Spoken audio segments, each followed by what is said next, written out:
오늘 보실 하나님 말씀은 사도행전입니다. Act chapter 2, verse 1 to 13입니다. 사도행전 2장 1절로 13절까지입니다. 사도행전 2장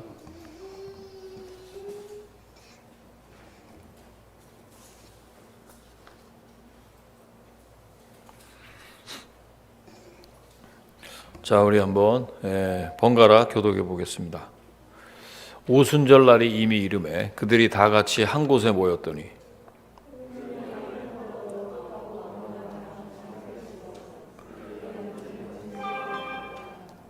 마치 불의 혀처럼 갈라지는 것들이 그들에게 보여 각 사람 위에 하나씩 임하여 있더니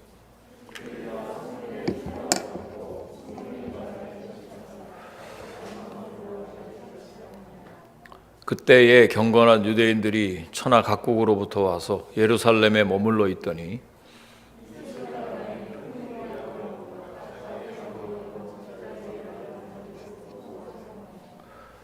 다 놀라 신기하게 여겨 이르되 보라, 이 말하는 사람들이 다 갈릴리 사람이 아니냐.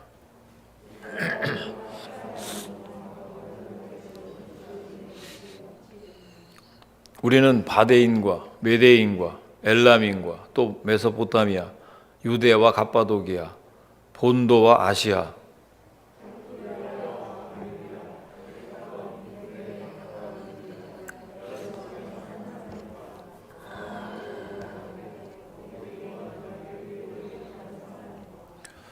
그레데인과 아라비아인들이라 우리가 다 우리의 각 언어로 하나님의 큰 일을 말함을 듣는도다 하고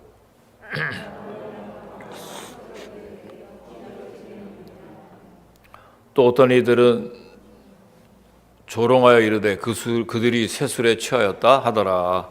아멘. 네, 사도행전 2장 1절로 13절까지에 있는 말씀 가지고 성령 충만한 교회라는 제목으로 하나님의 말씀을 선포하겠습니다. 우린 교회 안에서 성령 충만해야 한다는 설교를 자주 듣습니다. 뭐 제자 훈련도 하고 양육도 받고 성경 공부하는 사람들은 성령 충만한 그리스도인 뭐 안 해본 사람들이 없죠. 그러면 설교 시간에 엄청 많이 듣는 게 바로 성령 충만한 거예요.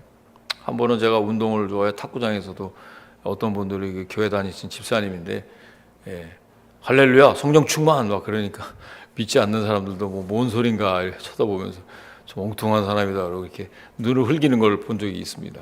그만큼 아예 그냥 이 믿는 사람들이 자주 이야기하는 거예요. 성령 충만. 그래서 그것을 사모하는 우리 성도들이 많이 계십니다. 또 기도하면서 성령 충만을 받기를 또 바라고요. 성령 충만하라고 서로 격려하기도 하죠. 자, 그런데 이제 오늘 뭐 성령 강림 주일이기도 하지만 이 성령의 이 충만함이 얼마나 중요한지를 말씀을 통해서 이렇게 묵상할 때마다 다시 느끼곤 합니다. 한번 여러분에게 리마인드를 한번 해 드리면 성령 충만하다는 말은 성령님이 우리를 통치하시고 지배하시기 시작하셨다는 뜻입니다. 그러니까 그분이 우리의 생각과 판단, 우리의 선택이 되시고 우리의 모든 말과 행동이 되신다는 뜻입니다. 성령 충만한 결과가 어떻게 나타나냐면 성령님이 우리에게 임하시죠. 그리고 우리 안에 충만하게 역사하면 우리를 통제하고 우리의 언어를 지배하시고 성령님이 시키는 말과 행동을 하게 됩니다. 아멘이십니까, 여러분? 이게 성령의 충만한 것입니다. 누구의 통제를 받느냐 하는 것은 무슨 말을 하는지에 따라 결정이 됩니다. 제가 이렇게 중요한 말씀을 여러분에게 드리는 것이 사복음서에서 나오는 제자들과 사도행전에 나오는 제자들이 같은 제자들인데 전혀 다른 모습을 통해서 확실하게 우리가 알 수 있습니다. 그만큼 완전히 다른 모습으로 나타나기 때문에 그냥 하나님의 교회가 성령 충만한 교회인지 그렇지 않은 교회인지는 확실히 다른 것입니다. 초대교회의 모습을 우리가 항상 롤 모델로 생각하고 본질을 회복하자는 그런 운동이 많이 일어나는데, 성령님은 분명히 오순절 때 마가의 다락방에서 각 사람에게 성령이 임하셨어요. 개인적으로 임하셨지만 120명에게 동시에 임했다는 것은 개인적으로도 우리가 성령을 받아야 하지만 교회적으로도 임해야 합니다. 아멘, 아멘. 예, 우리 선교사님이 이제 오셨는데 오늘 저기 뭐 무슨 일 때 다른 곳을 가셨는 것 같은데, 선교사님이 성령이 충만해서 소명을 받고 땅끝까지 가라고 해서 니카라구아도 가고 볼리비아도 가고 저 아프리카도 갑니다. 그런데 본인들이 선교사 부부가 성령 충만해서 그곳에 간다 하더라도 그곳 토양은 아직 성령이 충만하지 않은 곳이 거의 대부분입니다. 굉장히 토양이 척박하고 그냥 대충 예수 믿고 그냥 뭐 나에게 어떤 유익이 되는가, 자기 유불리에 따라서 왔다 갔다 하고, 오늘 뭐 교회에서 선교사님 뭐 준다 그러면 또 우르르 나오고, 뭐 그 사람들은 전혀 성령 충만하지 않습니다. 그런데 그 선교지가 정말로 부흥하고 하나님이 기뻐하시는 그런 제대로 된 선교지가 되려면 그 지역에 교회를 세웠던 그 교회가 성령 충만을 받아야 하는 것입니다. 그래야 그 교회의 권속들을 통해서 학교가 세워지고 그 지역이 점점 복음화가 되는 줄로 믿습니다. 그런 의미에서 개인적으로도 임해야 하지만 교회적으로도 임해야 되는데, 교회적으로 하나님의 성령이 임하게 되면 교회 전체가 능력을 받게 되는 것입니다.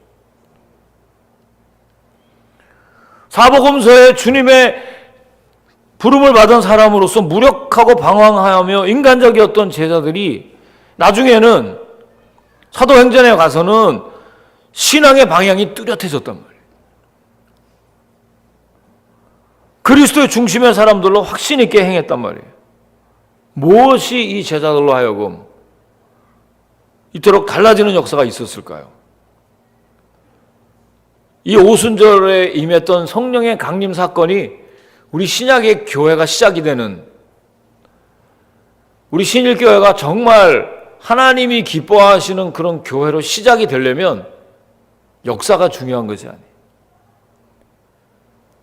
분명히 사도행전적인 교회로 성령이 충만할 때 우리 신일교회가 비로소 하나님이 기뻐하시는 교회가 될 줄로 믿습니다. 자, 그럼 성령 충만한 교회는 어떤 교회인지를 한번 살펴보고 함께 은혜를 나누려고 합니다. 첫째는요, 같은 목표를 공유하는 교회가 성령 충만한 교회입니다. 함께 1절 말씀 읽어보시겠습니다. 시작. 오순절 날이 이미 이름에 그들이 다 같이 한 곳에 모였더니. 자, 초대교회의 성도들은 오순절에 한 자리에 모여 있었습니다. 성령 충만한 성도는 성령의 다스리심에 기쁜 마음으로 순종하게 됩니다. 성령 충만한 교회는요, 무엇보다 마음을 하나로 합하고 같은 목표를 공유합니다.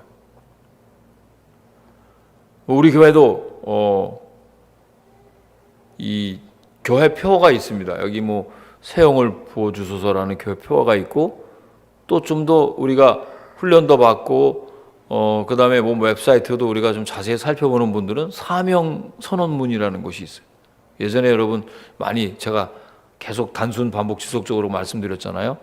말씀과 성령의 능력으로 제자가 되어 200 세계 비전을 이루는 공동체, 이런 말 많이 했어요. 근데 그 220 이거는 자주 바뀌어요. 왜냐하면 내가 처음에 많이 정했다가 우리 교회가 거기에 열매도 맺지 못하는데 계속 구호만 하면 뭐할까? 그래서 그걸 조절했는데 200 세계 비전은 뭐냐면 20개국의 선교사를 파송하고 200명의 소그룹 리더를 세운다는 뜻입니다. 이해가 되십니까? 이것도 모르면 오늘 끝나고 그분들 다시 설명해 주시기 바랍니다. 20개국의 선교사를 파송해요. 우리 맨날 니카라구아, 볼리비아, 아프리카 아무리 해도 많이 해도 20개국에 우리 선교사 파송 아직 안 했어요. 자, 성령님의 사역 가운데 하나가 이렇게 교회를 하나가 되게 하는 일이 바로 같은 목표를 향해서 달려가는 성령 충만한 교회인데, 에베소서 4장 3절 말씀에도 보면 평안에 매는 줄로 성령이 하나 되게 하신 것을 힘써 지키라 그랬어요. 성령이 하나 되게 하는 것을 힘써 지키라. 성령님께서 우리 가운데 오셨을 때는 이미 이 땅에 교회가 그리스도의 몸으로 하나가 되게 하셨어요. 그래서 우리가 할 일은 그 하나가 되는 것을 지키는 것입니다. 여러분, 한번 생각해 보십시오. 어느 날 갑자기 따르던 스승이 사라진 공동체가 어떻게 이렇게 일사불란하게 한 자리에 모여 기도할 수 있고 그 마음을 모을 수가 있었을까요? 성경을 좀 아시는 분들은 누가복음과 사도행전의 연결고리를 우리가 알 수 있어요. 그죠? 사도행전 1장 4절 5절에 보니까 사도와 같이 모이사 저희에게 분부하여 이르시되 예루살렘을 떠나지 말고 내게 들은 바 아버지의 약속하신 것을 어떻게 하라 그랬어요? 기다리라 그랬잖아요. 그 말씀에 의지해서 한 곳에 모였어요. 불과 얼마 전까지만 해도 누가 더 천국에서 높습니까? 아니면 주님이 메시아로 우리 이스라엘을 해방시켜 주실 때 내가 어느 자리에 차지하느냐는 거 갖고 따졌던 제자들이, 또 예수님 체포되실 때 두려움 가운데 다 뿔뿔이 흩어져 저마다 살 길을 찾던 자들이었는데, 그들이 성령을 기다리는 예수님의 명령 아래 어떻게 했어요? 한 마음으로 모였다는 것입니다. 사랑하는 성도 여러분, 여러분 이제 성령께서 여러분 마음에 이제는 뭔가 내가 하나님의 일들을 위해서 내 마음을 잘 잡아서 하나님께 집중해야 되겠다, 이렇게 결단하신 것은 성령이 여러분에게 음성을 들려주신 줄로 믿습니다. 다 같이 한 곳에 모였다는 것은요, 오순절에 제자들이 다 한 곳에 모여 기도하고 있을 때 2절 말씀에 가니까 호련히, 갑자기죠, suddenly 하늘로부터 급하고 강한 바람 같은 소리가 있어 그들이 앉은 온 집에 가득했다 그랬어요. 그러니까 성령의 임재는 각 사람에게 임한 것 같았지만 120명이 함께 모였을 때 임한 사건이었습니다. 자, 이것은 곧 성령의 공동체인 교회를 말하는 것입니다. 제가 성령이 충만해서요, 교회를 개척하고 이제 교회를 이제 세우면은 저는 막 우리 교회가 구름대처럼 몰려올 줄 알았어요. 다 내 마음 같을 줄 알았어요. 그래서 개척 예배를 드리니까 처음에 한 150명이 막 인산인해가 돼서 들어왔어요. 그 다음 주에 딱 갔더니 저희 집사람하고 한 두세 사람만 남아있고 다 아무도 없더라고요. 저 혼자 성령 충만했어요. 다른 사람들은 아무 별 반응이 없어요. 초대교회가 성령 충만한 교회로, 같은 목표를 공유하는 교회로 새롭게 탄생이 됐다는 것입니다. 얼마나 중요한지 몰라요.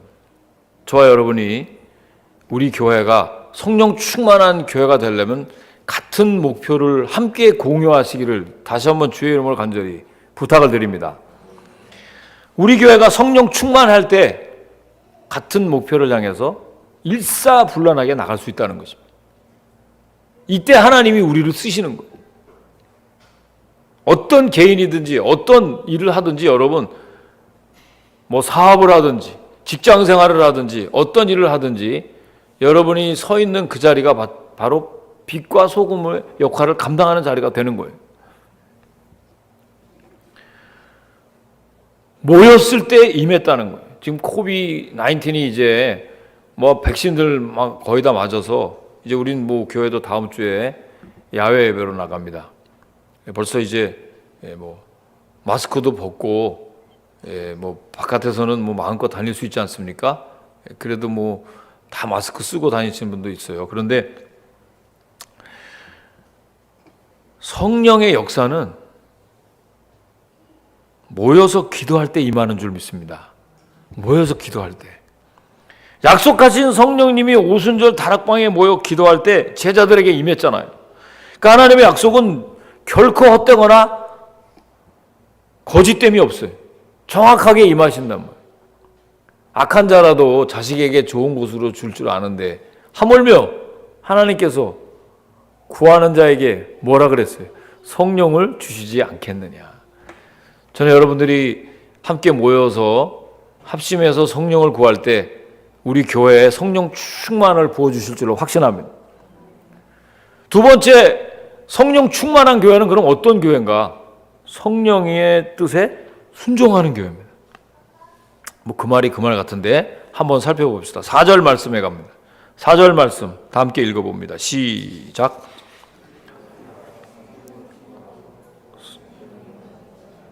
다시 이게 뭐 힘들이 없어. 시작. 그들이 다 성령의 충만함을 받고 성령이 말하게 하심을 따라 다른 언어들로 말하기를 시작하니라. 자, 성령 충만은 이제 3절 말씀 좀 이렇게 보면 하반절에 각 사람 위에 어떻게 임했다 그랬어요? 하나씩 임하여 있더니, 즉 각 사람에게 임했다는 것인데, 그 다음에 성령은 한 사람 한 사람을 다 제각기 다르게 부르십니다. 그러니까 여러분, 하나님께서 여러분에게 성령 충만하게 임하게 해주신다 하는 것은 각 사람들에게 따로따로 은사도 주시고 그들에게 어떤 그 사명을 따로따로 주신다는 뜻도 됩니다. 제자들에게 성령이 임하시자 성령이 말하게 하심을 따라 그들은 말하기 시작합니다. 이거 자기가 하는 거 아니에요. 성령의 통제를 받고 지배를 받고 시키는 대로 하는 겁니다. 각기 뭐라 그랬어요? 4절에 보니까 다른 언어로 말하기를 시작한다 그랬어요. 이거는 개인 기도할 때 하는 그런 방언을 얘기하는 게 아니에요. 각기 다른 지역에서 온 사람들이 복음을 알아들을 수 있도록 하나님이 제자들을 사용하셨다는 것입니다. 제자들은 사람들이 해석할 수 없는 천사의 말을 한 것이 아니고요, 각 지방의 언어로 말함으로써 땅끝까지 복음을 전하라는 지상명령을 감당하게 된 것입니다. 여러분, 우리 몸에서 가장 통제하기 힘든 기관이 바로 혀입니다. 저도 말을 많이 하는 사람이라서 말 실수를 안 하기를 바라는데 어쩔 때 실수할 때가 있어요. 그래서 우리 동역자들도 제가 말한 것 때문에 시험 받은 사람들도 있어요. 저도 마찬가지. 어떤 다른 동역자들이 나에게 그냥 편하다고 얘기하면서도 던진 말이 내 그냥 비수를 꽂을 수도 있어요. 여러분, 말로 상처도 주고 상처도 봐요. 부부지간에도 가끔 난 생각도 안 했는데 갑자기 이 말이 튀어나와가지고, 다른 건 얘기 안 하는데 당신 집안 말이지 뭐 이런 얘기하면 막 가정의 달에, 다른 얘기 안 하다가 갑자기 상대방 집안 얘기들을 이렇게 하다 보면 시험이 드는 사람들이 많아요. 그래도 좋은 뜻에서 얘기를 해도 말 조심해야 돼. 우리 한번 옆에 분 얘기합시다. 혀를 통제합시다. 혀를 통제합시다. 너무 중요합니다, 여러분. 야고보서 3장 8절 말씀에 볼 것이면, 혀는 능히 길들일 사람이 없나니 쉬지 않는 악이요 죽이는 독이 가득한 것이라. 자, 그런데 초대교회 성도들이 성령 충만을 받자 그들의 혀가 성령님께 쓰임받기 시작합니다. 그러니까 우리는 오늘 본문에서 혀로 상징되는 이 옛 성품을 성령의 다스림 앞에 철저히 굴복시키는 초대교회의 모습을 보고 있단 말이에요.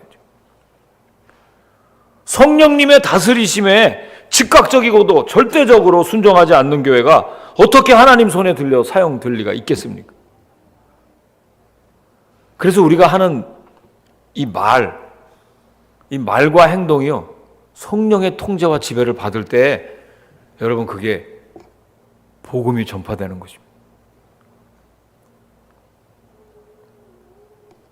우리가 가끔 교회 필요를 통해서 우리 헌신을 요구하는 성령님의 음성을 듣습니다. 양육을 받을 때, 또 제자 훈련을 받을 때, 또 하나님의 말씀을 듣는 대예배 시간에 하나님께서 나에게 깨달음을 주셔서 어떤 그 마음속에 어떤 결단을 하게 됩니다. 성령의 음성입니다. 그런데 금방 집에 나가면서 딱 월요일 날 지나고 나면 받은 은혜를 생각해요. 하면서 그래도 아직 경제적으로 조금 더 셋업이 돼야 되지 않겠나. 거기에 그만 또 다 설득을 당합니다. 그래, 내가 거기까지 재능이 그렇게까지 내가 있지는 않지. 목사님이 괜히 나를 격려해 준 걸 거야. 이렇게 또 생각을 해요. 여러 가지로 자관 설득을 당합니다. 시간도 또 없고, 이렇게 바쁜 이민 생활에 만약에 교회 발 한번 들여놨다가 이건 또 목사님하고 이거 걸렸다가 이건 내가 무슨 교회 장로도 아니고 우리 교회 장로도 없고 걸렸다가 이것도 시간도 없는데 그래 차차차차 나중에 하지 일단 하나님과의 관계가 중요한 거니까 하지 이러면서 그냥 한 주간을 쓱 지나가. 동의하십니까 여러분? 그런 핑계를 대면서 정말로 헌신을 제대로 못합니다. 이게 성령 충만하지 않은 거예요.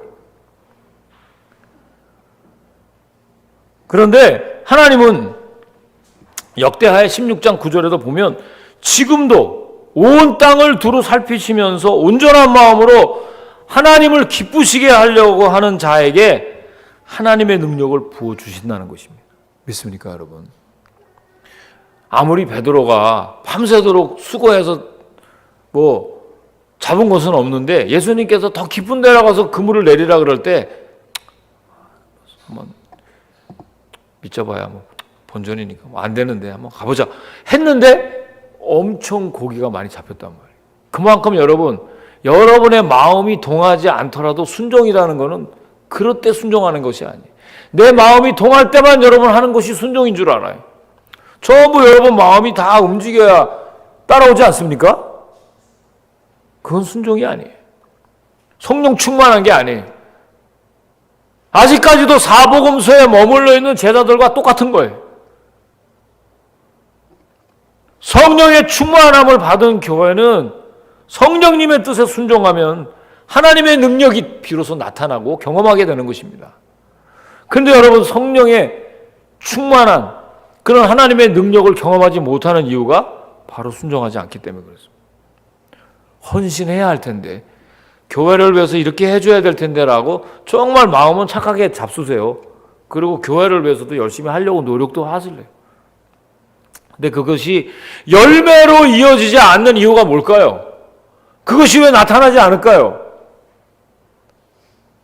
그거는 하나님의 능력이 여러분 경험되지 않는 이유가 성령님의 뜻에 순종하지 않았기 때문이에요.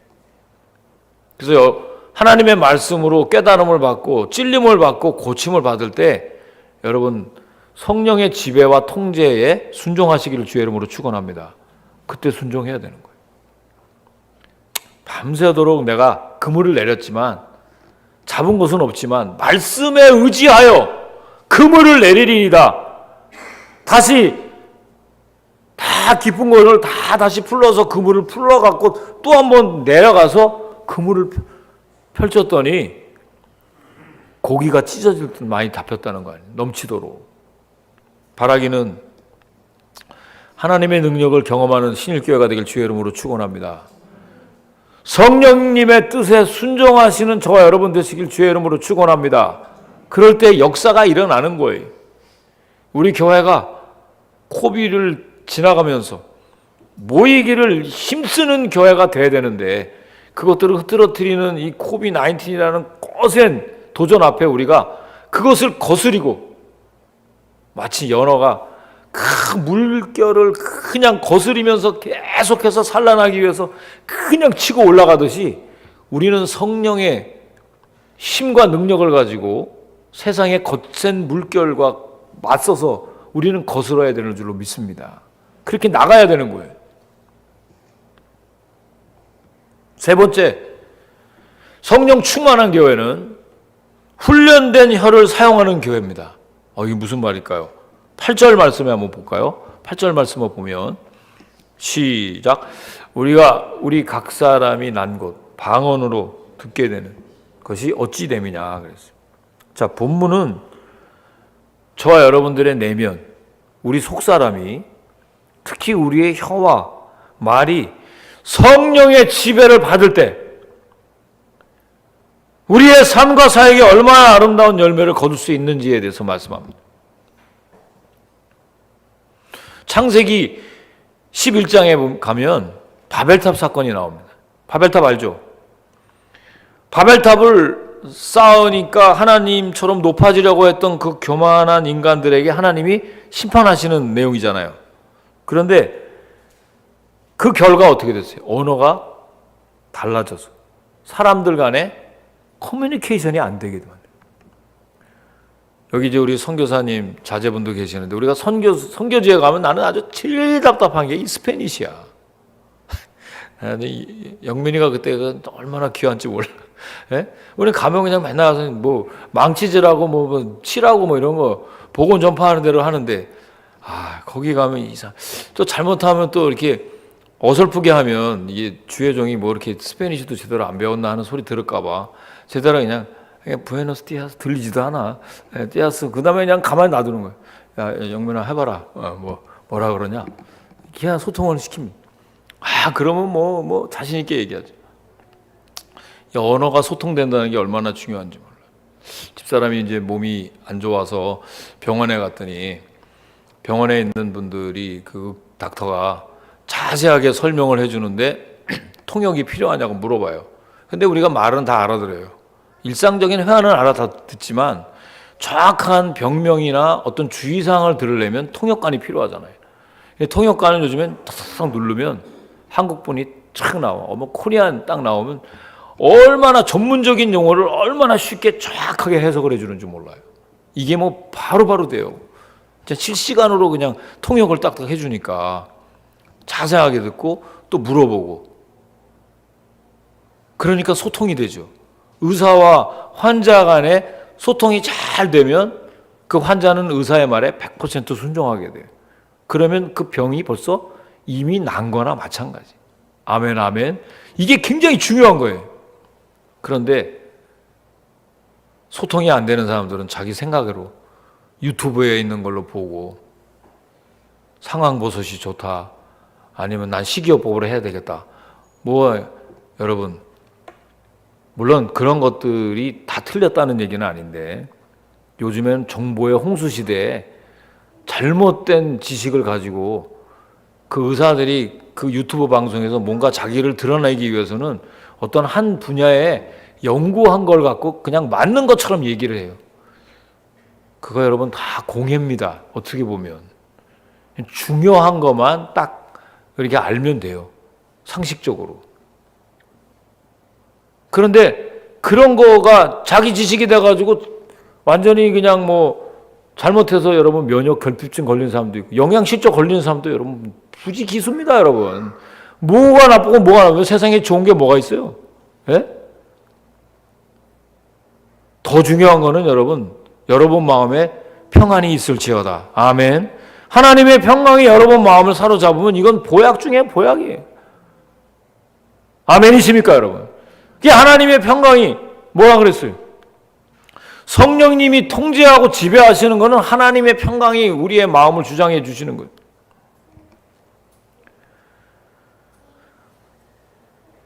사람들끼리 소통이 안 되니까 오해와 갈등과 다툼이 발생했단 말이에요. 여러분, 이 선교지도 그렇고 우리 교회가 성령 충만한 교회, 성령 충만한 선교지가 되려면 일단 소통이 잘 돼야 돼. 이 소통이라는 거는요, 뭐 언어만 이야기하는 것이 아니에요. 그 사람들이 왜 갈등하고 오해해요? 교회가 어렵고 선교지가 어려운 건 뭐예요?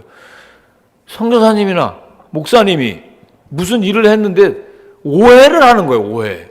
잘못된 오해와 갈등이 생기는 거예요. 이게 뭐예요? 소통이 안 돼서 그러는 거예요. 지금 여러 지역에서 온 사람들이 자신의 언어로 복음을 들었어요. 이게 얼마나 놀랐을까요?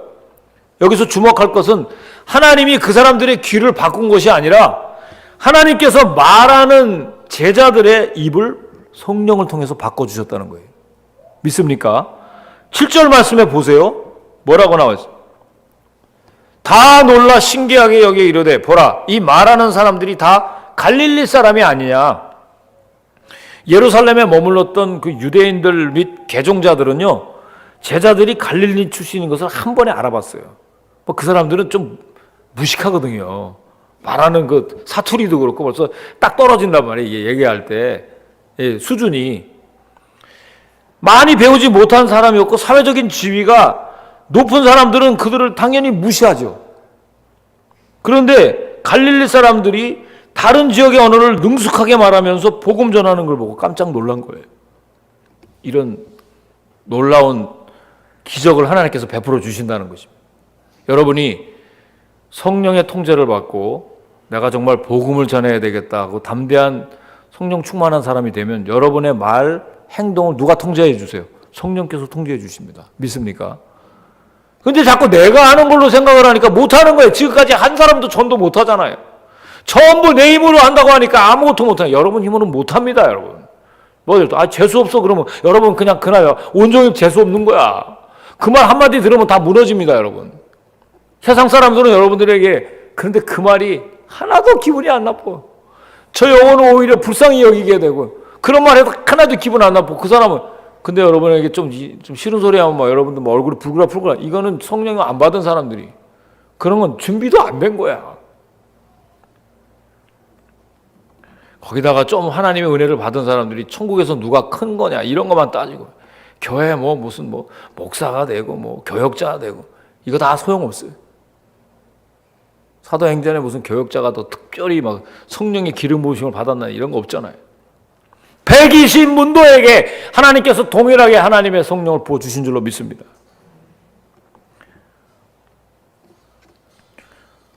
갈릴리 사람들이 다른 지역의 언어를 능숙하게 말하면서 복음을 전하는 걸 보고 깜짝 놀랐는데 하나님께서는 이렇게 사람들의 편견을 뛰어넘고 일하신다는 거예요.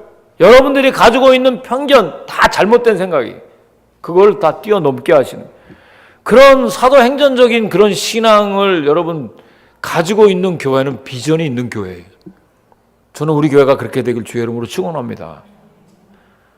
일상적인 방법뿐만 아니라 기이한 사건을 통해서도 복음이 알려지게 되는 거예요. 제자들 가운데 외국어에 능통한 사람이 있었다 할지라도 아람어와 헬라어 정도였을 것입니다. 놔두세요. 괜찮아요. 마음대로 왔다 갔다 해도 괜찮아요. 예수님도 말씀 전할 때 왔다 갔다 해요. 어린아이를 가는, 또 꾸짖습니다. 제가 어린아이도 절로 가! 그랬다가는 아이를 예수님께서 꾸짖었잖아요. 아이한테 뭐라 그러지 말라고. 쟤를 이렇게 안아갖고. 지난주에도 여기 바깥에 자기 나온다고, 바깥에 발로 막 나온다고, 난 그거 보고 목사가 매정하게 그냥 갔어요. 그냥 빨리 누가 데리고 나갈 줄 알아. 그거 혼자서 나온다고.